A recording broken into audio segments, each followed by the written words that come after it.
పిల్లలు కావాలని మీ కలను నెరవేర్చుకోండి. సంప్రదించండి హెగ్డే ఫెర్టిలిటీ, హైదరాబాద్, తెలంగాణ. తర్వాత రవితేజ చాలా స్ట్రగుల్ అయ్యి ఆ సినిమాలు ఈ సినిమాలు చేసి మనసి చూడని సినిమాలో ఆ క్యారెక్టర్ వర్క్ అవ్వడం వల్ల, తర్వాత పూరి జగన్ కనెక్ట్ అవ్వడం వల్ల సేమ్ సింధూరంలో ఉన్న చంటి క్యారెక్టర్ని పూరి బాగా యూటిలైజ్ చేసుకోవడం వల్ల పూరి సినిమాల వల్ల తను స్టార్ అయ్యాడు.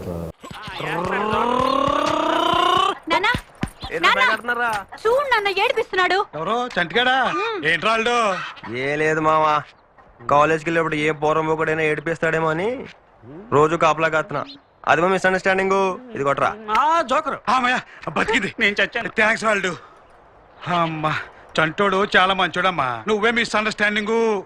అమ్మా ఇదిగో బేబీ 2 కాఫీ పట్రా. చెప్పు తెగుద్ది. మీరు అనేది ఏంటి, నేను అతను పైకి వచ్చేసాడు నేను రాలేదన్న ఫీలింగు నాకు లేదు, నాకు రాలా.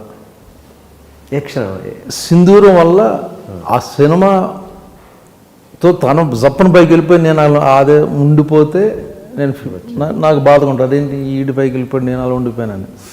బట్ మళ్ళీ సింధూరంగా 2-3 ఇయర్స్ స్ట్రగుల్ ఇద్దరిది.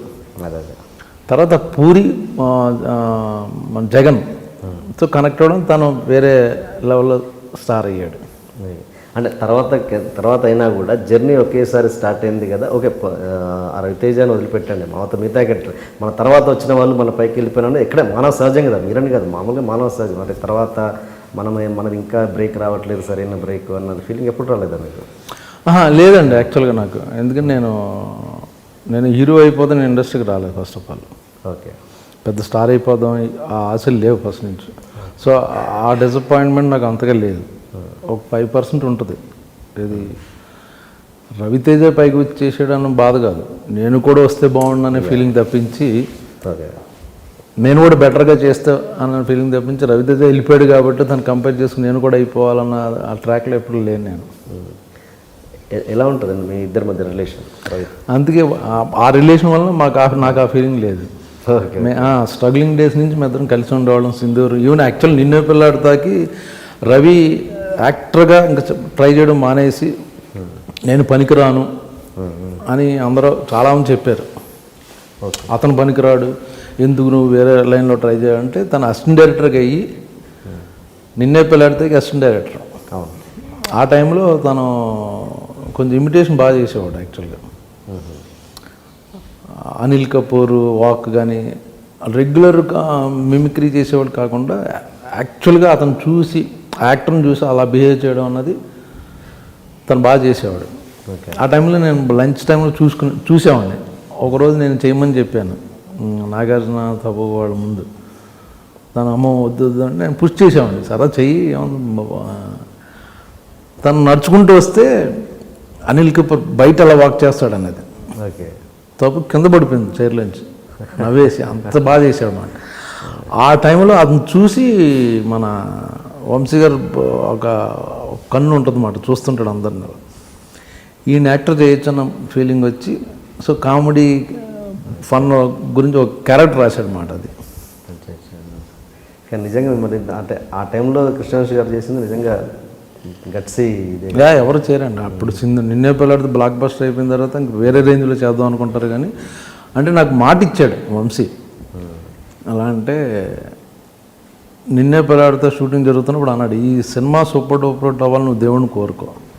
ఆ సినిమా సూపర్ డూపర్ హిట్ అయితే నేను నిన్ను హీరోగా పెట్టి సినిమా ఊరికని నిజంగా చెప్తున్నాను, నిన్ను రుణం తీర్చుకోవాలన్నాడు.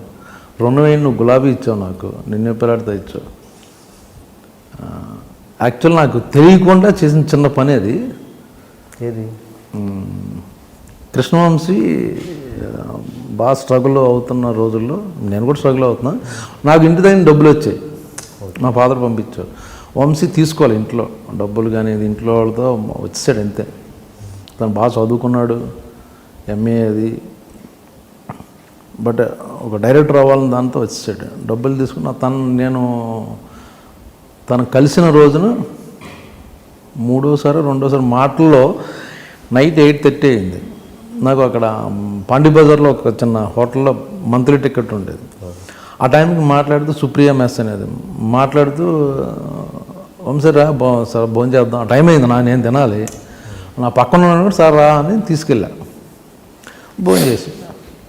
యాక్చువల్గా అది విధి ఏదో అంటారు చూడండి, ఆ టైంకి తనకు భోజనం చేసి 2 days అయిందండి కృష్ణవంశీ భోజనం చేసి.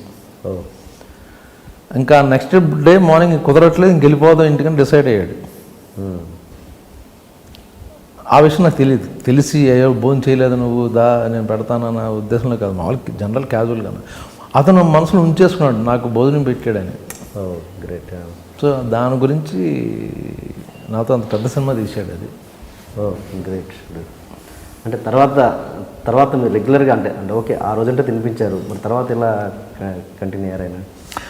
వెంటనే శివ సినిమా ఆఫర్ వచ్చేసింది దానికి, శివనాగేశ్వరరావు గారు రమ్మని. సో వర్క్ దొరికిపోయింది వెంటనే, ఇమ్మీడియట్గా ఇంచుమించు అదే వీక్లో సంథింగ్. Okay okay. ఇది ఎప్పుడు షేర్ చేసుకున్నారు మీతో? నేను 2 రోజుల నుంచి ఆకలితో ఉన్నాను అన్న. నాకు తెలియదు, తను ఎప్పుడో తర్వాత ఇంటర్వ్యూస్లోని తర్వాత ఎప్పుడో డైరెక్టర్ అయ్యాక అప్పుడు చెప్పడం మొదలెట్టాడు తను. అప్పుడేంటి మీ ఎక్స్ప్రెషన్ ఆయనతో?